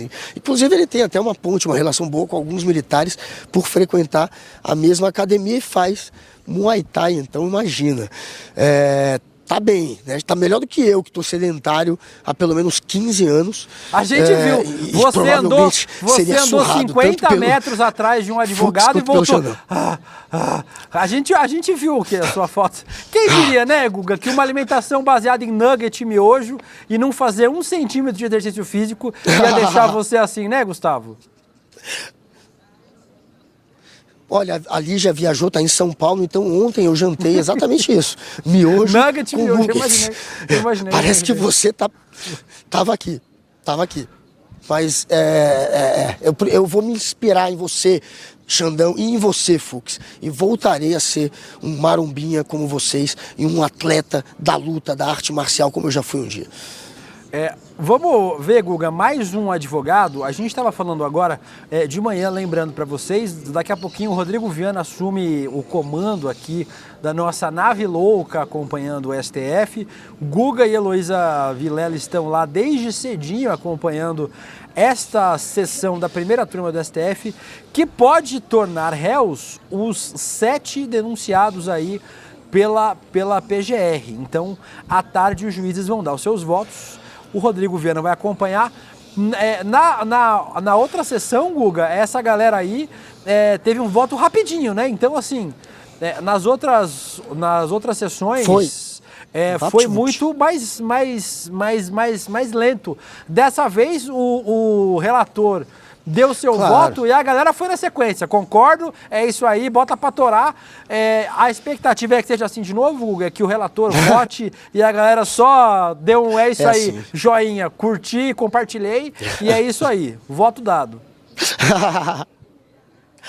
Vai rolar, acho que vai rolar um bota pra torar mesmo. Vai ser, provavelmente, porque não tem tanta mídia hoje aqui, não tem, né, aquele ambiente também em que o ministro acaba se sentindo mais motivado a fazer um voto mais extenso, a ler com mais detalhe o voto dele. Tem, como eu falei, eu tô olhando agora pro púlpito aqui, onde a gente coloca os microfones de televisão. Hoje continuam 5 só. Olha ali no fundão. Não tem nenhum jornalista. Como é que tá vazio aqui, Príncipe William? Comparado, né, aos outros julgamentos do Núcleo 1 e do Núcleo 2. O Núcleo 1, isso aqui estava apinhado de jornalista e, inclusive, vieram parlamentares, tentar de alguma maneira fazer vídeo e lacrar aqui. A gente lembra que a gente conversou com vários.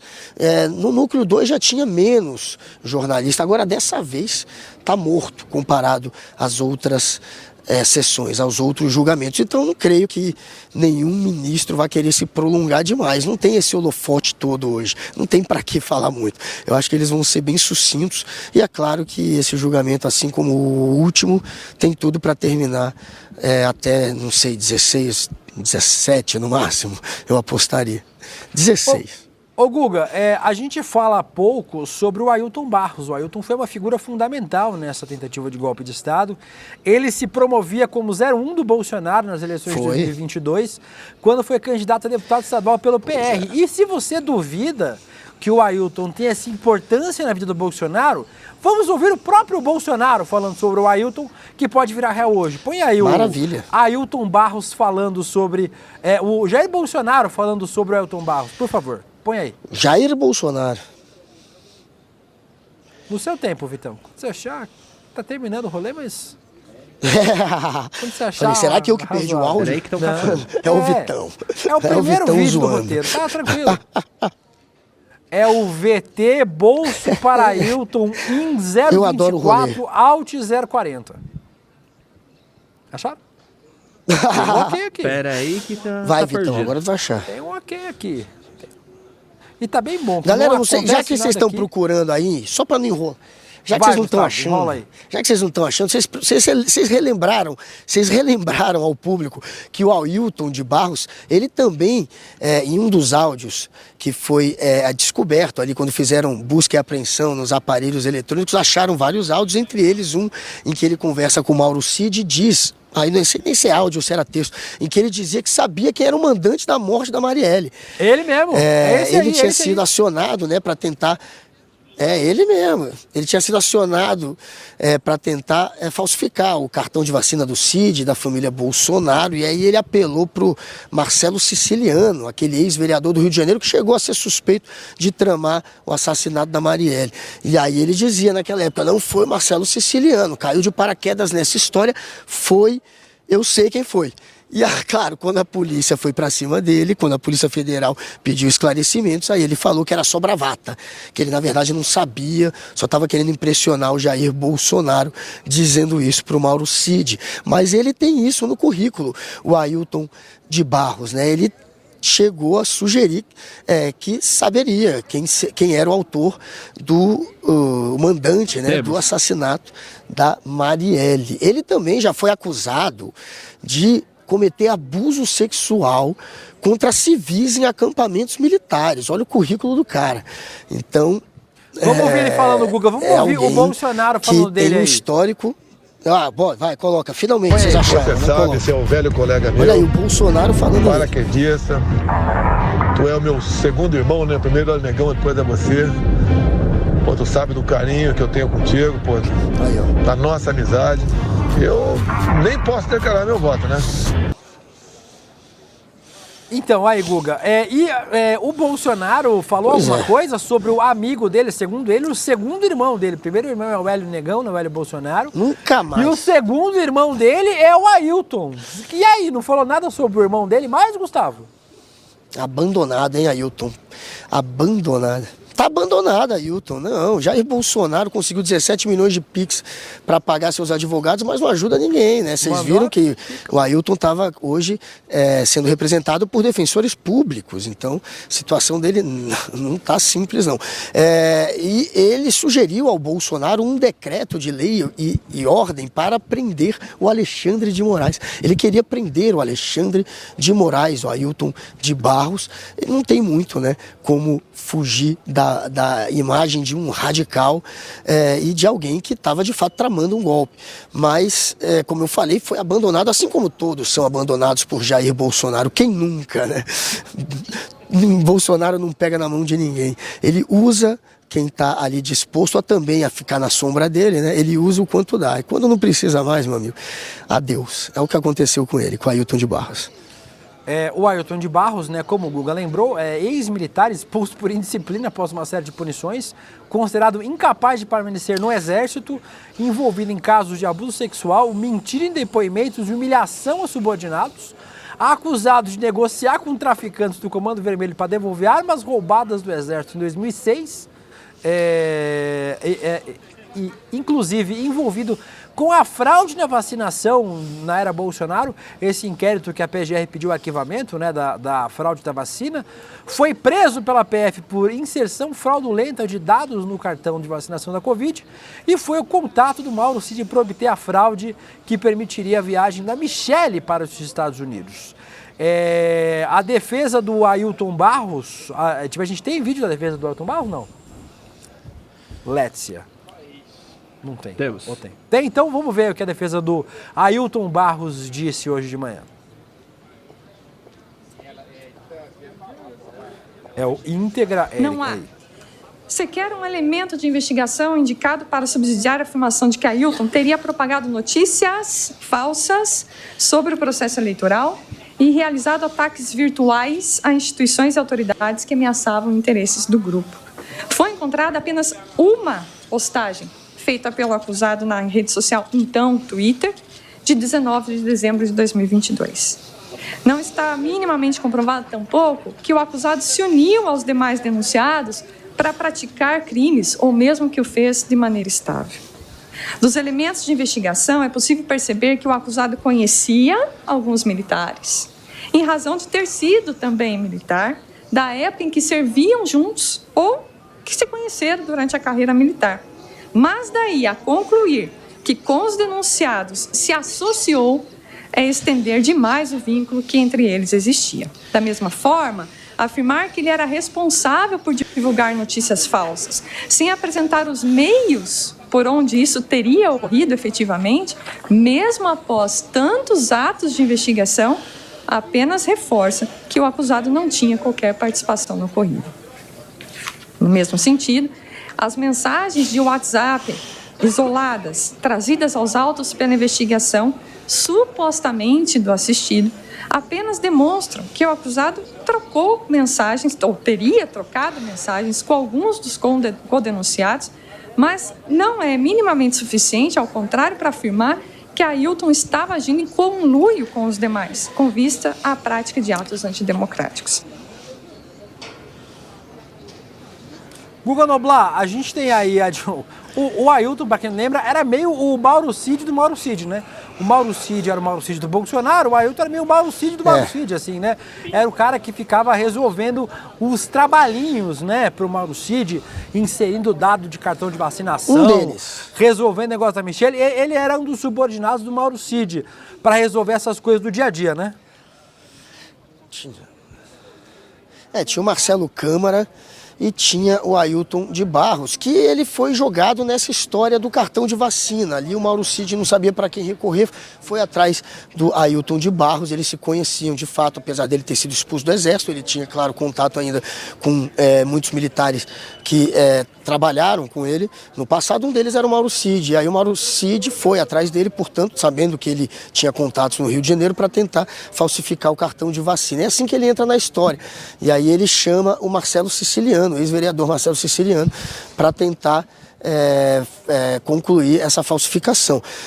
Então, assim, né, graças também a essa história do cartão de vacina que boa parte do golpe veio à tona, né? Essas mensagens trocadas que demonstram que tinha um núcleo disposto a criar fake news, a, de alguma maneira, mandar essas fake news para que o gabinete do ódio atuasse contra os adversários políticos do Jair Bolsonaro. Isso tudo foi desbaratinado graças a essa questão da falsificação do cartão de vacina, né? Se não tivessem apreendido aparelhos eletrônicos, celulares, por conta da falsificação do cartão de vacina, eu acho que o Ailton de Barros nem estaria aqui hoje. Mas ele entrou assim nessa história. Ele não, ao contrário do Marcelo Câmara, que está em tudo, né? Ele não está em todos os esquemas do Jair Bolsonaro, mas nesse do cartão de vacina e do golpe, ele está. Agora o das joias, por exemplo, ele não estava. Não me lembro dele estar, por exemplo, no das joias. E outros rolos de Jair Bolsonaro também que a gente conhece. Mas, enfim, o cartão de vacina acabou complicando a vida de muita gente. Lembrando, daqui a pouquinho, às 2h30 da tarde, o julgamento será retomado, né? A sessão vai ser retomada. E aí o STF, a primeira turma do STF, vai decidir se os 7 denunciados aí desse núcleo 4 viram réus no STF. Na primeira turma vão responder pelos crimes pelos quais foram denunciados. Guga, eu vou chamar agora, Pois é. A defesa, o advogado Zoser é o nome de advogado, Zoser Plata Bondim Hardman de Araújo, nome de advogado.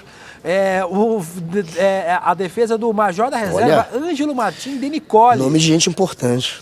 O Denicoli, que foi diretor do Departamento de Monitoramento do SUS, quando o Pazuello era o ministro da Saúde, ele também promoveu ataques e informações falsas contra a Covid e as medidas sanitárias. Vamos ouvir, Guga, o que disse aí o Zoser Ângelo, advogado do Denicoli. Diversas apreensões foram feitas, busca e apreensão. Também com testa de bordo infinito. De dados, quebra de nuvem. Cadê a vinculação ou a troca de informações ou a contribuição de Ângelo para essa parte da denúncia no que diz respeito a ele estar colaborando com a produção de algum documento? Isso não tem. Teve o nome dele citado no contexto por outro denunciado. Isso não se confirma. E a confirmar, a denúncia não diz qual é a conduta que ele praticou. Ô Guga, uma coisa que eu notei em muitas defesas hoje, de manhã, é que os advogados se preocuparam em dizer, não, eles trocaram mensagem, não, eles falaram sobre o assunto, não, realmente, ele compartilhou mentira, mas isso não tem nada a ver com golpe de Estado. E o que a gente vê desde o começo é que toda essa trama tem a ver com golpe de Estado. A venda das joias sauditas era para sustentar o Bolsonaro no exterior. O cartão de vacina era para o Bolsonaro poder viajar. A ABIN paralela era para poder investigar adversários do Bolsonaro. O golpe de Estado era o golpe de Estado mesmo. Então, assim, mas tudo tem ligação. E essa galera que era do núcleo de desinformação, quer convencer a gente de que, na verdade, não, eles compartilharam umas mentirinhas. Mas isso não tem nada a ver com golpe de Estado, né, Guga? Parece que as defesas foram por esse caminho também, não foram? Não, a defesa do Ângelo, né? Você falou agora do Ângelo, ainda tentou, de alguma maneira, colocar em dúvida qual fake news ele propagou, eles perguntam. Cadê a fake news?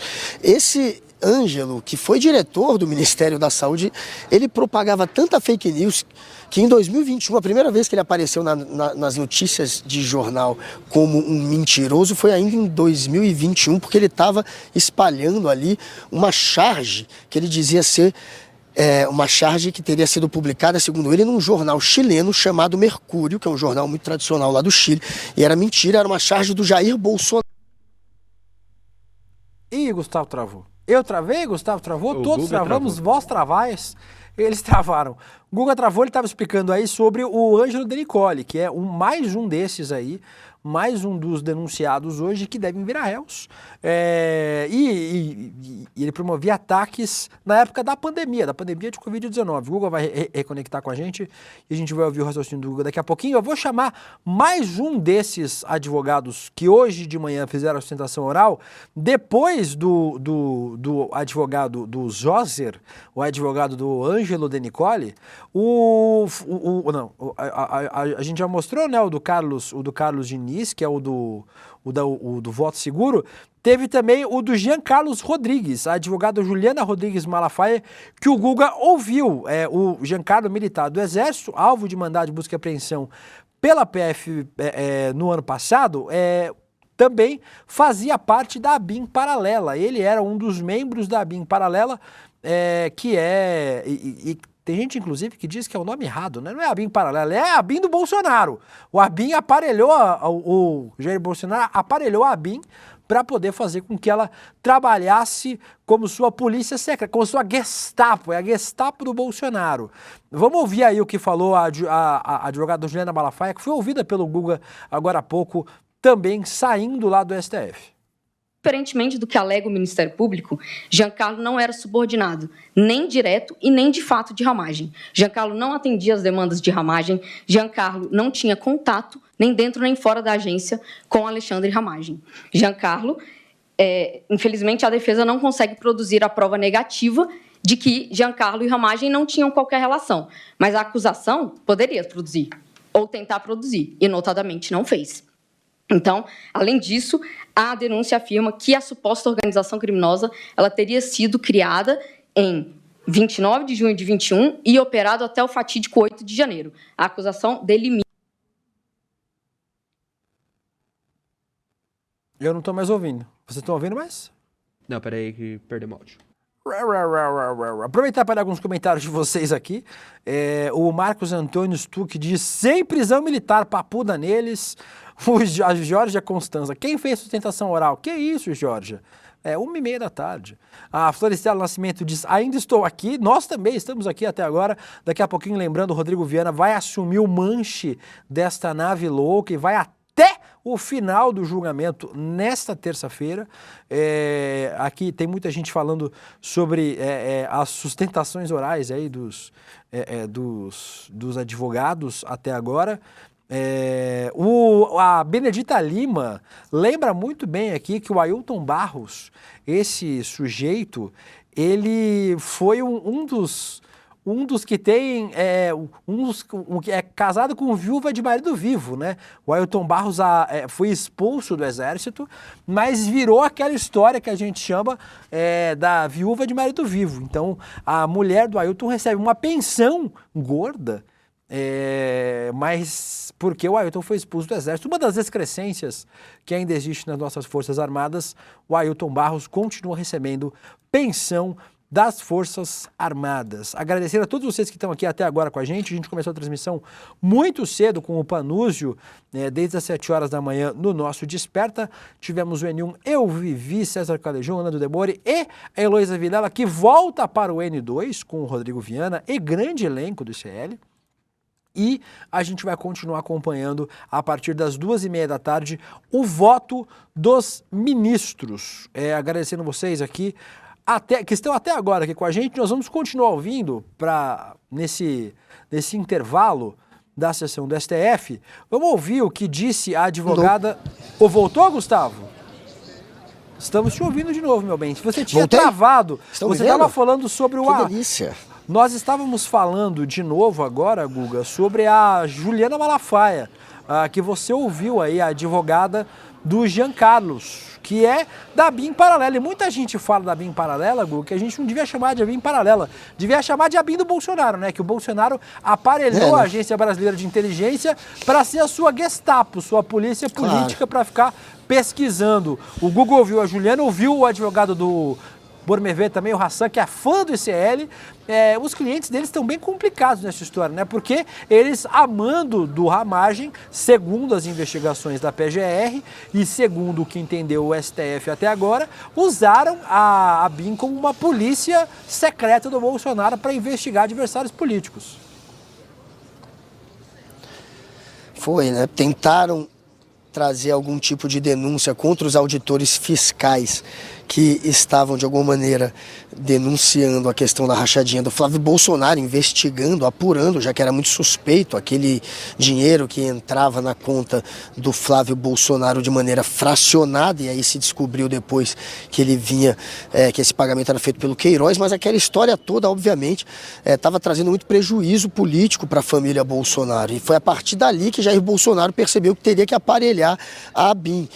A ABIN aparelhada, ela não serviu apenas para tentar, de alguma maneira, interromper o processo contra o Flávio Bolsonaro, criar algum tipo de obstáculo a essa investigação, como conseguiu criar, mas não serviu só para isso, serviu também para tentar, de alguma maneira, arquitetar o golpe de Estado. E aí cabia a essa BIM paralela a função de criar fake news, de operacionalizar, né, de criar uma estratégia para se divulgar e se alimentar os influenciadores da extrema-direita com fake news, o chamado gabinete do ódio. Eles alimentavam o gabinete do ódio com as fake news que interessavam ao Bolsonaro e que tinham, claro, o objetivo de criar um ambiente em que as urnas fossem desacreditadas para poder justificar um golpe, uma virada de mesa, como Jair Bolsonaro tentou justificar. Então, não é a BIM paralela, é a BIM do Jair Bolsonaro. Cabe mais, de fato,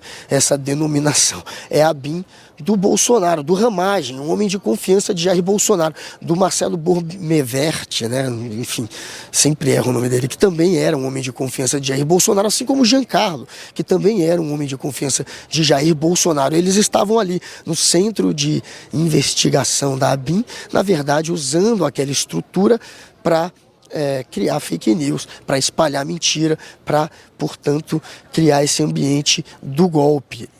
E como estava dizendo o príncipe William, está tudo ligado. Cartão de vacina fazia parte do plano de fuga, tinha um plano de fuga, né, que inclusive foi usado contra um dos acusados de hoje, o Reginaldo Vieira de Abreu, que é um coronel da reserva que era o chefe de gabinete do general Mário Fernandes, um dos mais radicalizados nessa história, um dos que mais vocalizava o desejo do golpe. O Reginaldo, que era, portanto, o chefe de gabinete dele, uma das provas que coloca ele no golpe é exatamente um documento que ele imprimiu 6 vezes, que se chama Gabinete da Crise, ou Gabi Crise, que era exatamente o plano de fuga do Jair Bolsonaro caso desse errado o golpe. E aí você, para fugir, precisaria do cartão de vacina, precisaria do dinheiro das joias para poder se sustentar lá fora. Então, uma coisa está ligada à outra de fato, e foi graças ao cartão de vacina que tudo foi desbaratinado. Avisando vocês, daqui a pouquinho a gente tem o Rodrigo Viana ao vivo para também comentar o julgamento até agora. E às 2h30 da tarde a gente tem um retorno do julgamento, aí sim com os votos. Guga, você quer falar alguma coisa? Puxou o celularzinho aí, quer falar? Príncipe, você estava falando também... Você estava falando do Ângelo Martins, não é isso? Do Major Ângelo Martins, na hora que travou. Eu acho que você estava mostrando a defesa do Ângelo Martins, que é mais um. Ele disse que cadê minha fake news? O que foi que eu propaguei?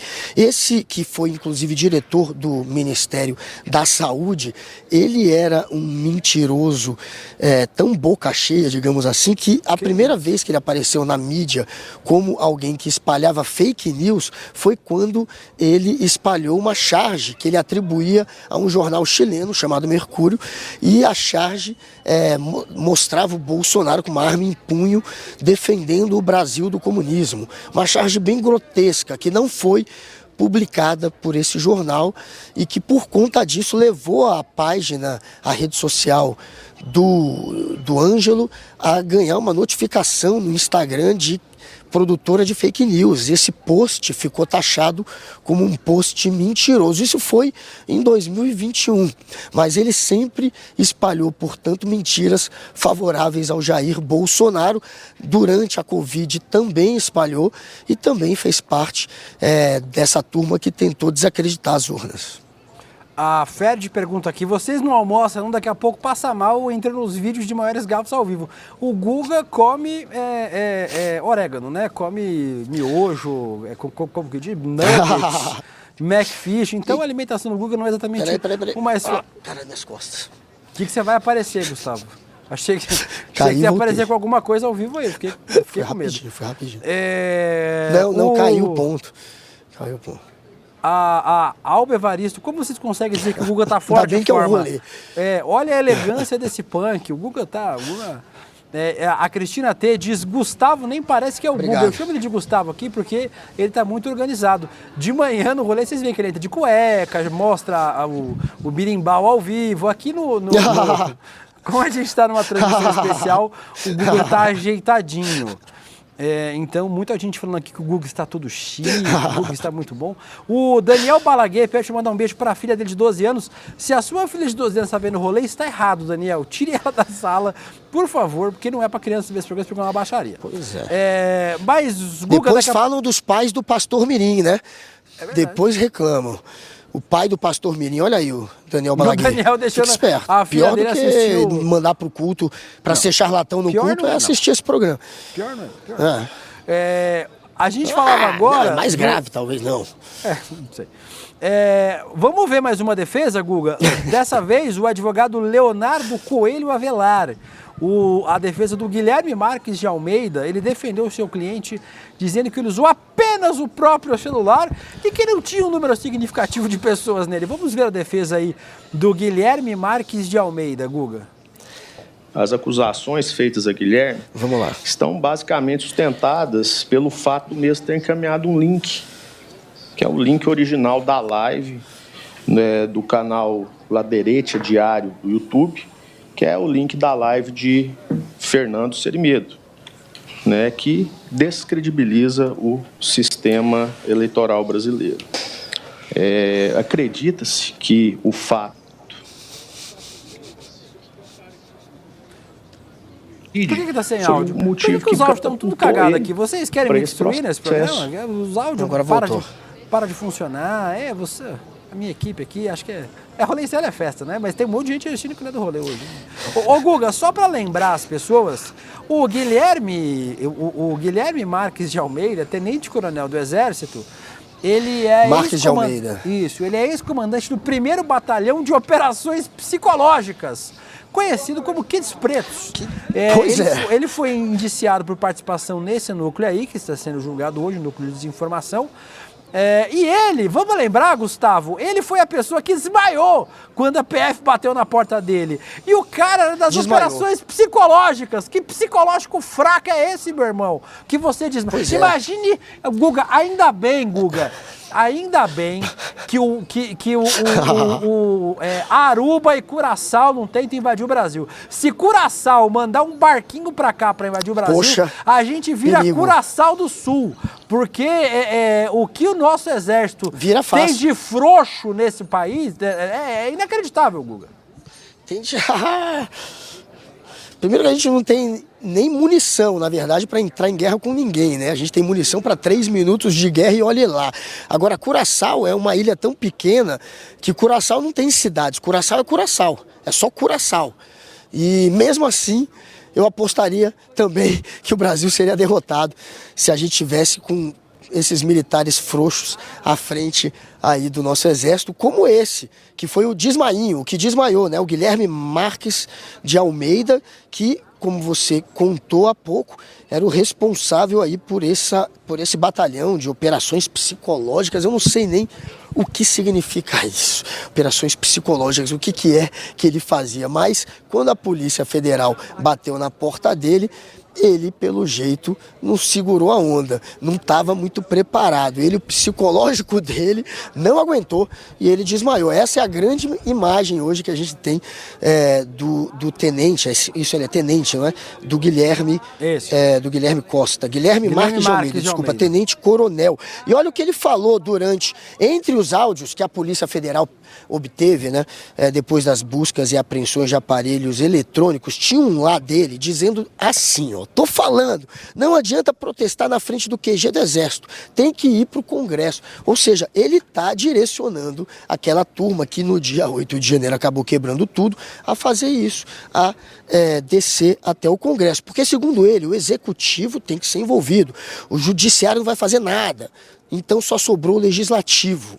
As Forças Armadas só vão agir por iniciativa de algum poder. Enfim, ele queria preparar o que é o óbvio, o ambiente do golpe. Esse quebra-quebra não foi vandalismo puro e simplesmente, isso foi algo coordenado, planejado e que acabou sendo até em parte frustrado pelo Jair Bolsonaro, já que ele não assinou o decreto do golpe, o decreto de lei de garantia da lei e da ordem, que previa inclusive a prisão do Alexandre de Moraes, e ele não assinou por quê? Porque ele não teve o aval do Exército. Freire Gomes, o comandante do Exército, ele não topou embarcar nessa empreitada, e aí sem o Exército o Bolsonaro não teve confiança para seguir com o golpe. Ele sabia que o golpe não ia se sustentar, que ele acabaria preso, e o Bolsonaro morre de medo da prisão, apesar que se você pegar o primeiro momento de Jair Bolsonaro lançando a campanha dele lá na AMAN, na Academia Militar das Agulhas Negras, quando ele lança a campanha dele, na época quem comandava a AMAN era o Tomás Paiva, o atual comandante do Exército. Ele deixou o Bolsonaro fazer a AMAN de palanque para dizer que ia ser candidato em 2018, e ali o Jair Bolsonaro já anuncia que vai colocar a vida dele em jogo, que ele faria de tudo para a direita voltar ao poder, ele dá o nome direita, e mesmo que ele saísse sem nada no final, ele se sacrificaria, e ele claramente está falando de um golpe ali. É só você pegar, em 2018, o lançamento de campanha dele na AMAN já é um anúncio de um golpe que ele ia tentar colocar em prática, e ele tentou, só que no final, sem o Exército do lado, sem o apoio do Freire Gomes, ele acabou não assinando o decreto do golpe. A gente vê até mensagens de acusados de hoje frustrados por conta disso. O Reginaldo, né, esse que era o chefe de gabinete do general Mário Fernandes, ele mesmo dizendo, a gente tem que avisar para o pessoal passar o Natal em casa. Se não quer mais o golpe, avisa. É esse o nível de arquitetura do golpe que teve, a ponto de ter esse tipo de conversa franca, que você vê que é um golpe, e o Bolsonaro, no lançamento dele, da campanha dele em 2018, já se coloca como um golpista. Então, a gente viu apenas ele cumprir a única promessa que Jair Bolsonaro cumpriu como político, foi tentar dar um golpe. De fato, ele tentou, ainda bem que não conseguiu, e essa turma agora vai pagar o pato junto com ele. Gustavo Noblar, Gustavo Samis Catrucci Noblar, daqui a pouco você volta para conversar com o Rodrigo Viana. Um beijo para você, a gente se vê amanhã no Rolê CL, daqui a pouquinho você volta na nossa programação. Guga, obrigada pela participação até agora. Até mais, meu príncipe. Dito isso, terminamos aqui o Rolê CL estendido hoje, nesta terça-feira. O julgamento será retomado às 2h30 da tarde, mas agora vocês ficam com as análises e as entrevistas de uma das mentes mais brilhantes do ICL, Rodrigo Viana. A gente se vê amanhã no N1 no Rolê CL. Beijo para vocês, bom continuação de programação. Por que as elites odeiam tanto o povo brasileiro? Segundo essas elites, as cidades de fora são sempre as melhores, as pessoas lá são mais educadas, honestas, bonitas. Cidade boa é Miami, comida e cultura de valor só na Europa. É sobre esse tema e a explicação disso que farei a próxima aula magna da pós-graduação do ICL, Repensando o Brasil, Sociedade, Política e História. A aula Por que as elites odeiam o povo brasileiro será no dia 15 de maio, na quinta-feira, às 20 horas. É uma aula de graça e aberta ao público. Uma oportunidade única para você conhecer essa pós que é revolucionária. Participe desse momento especial com o ICL e a FESP São Paulo.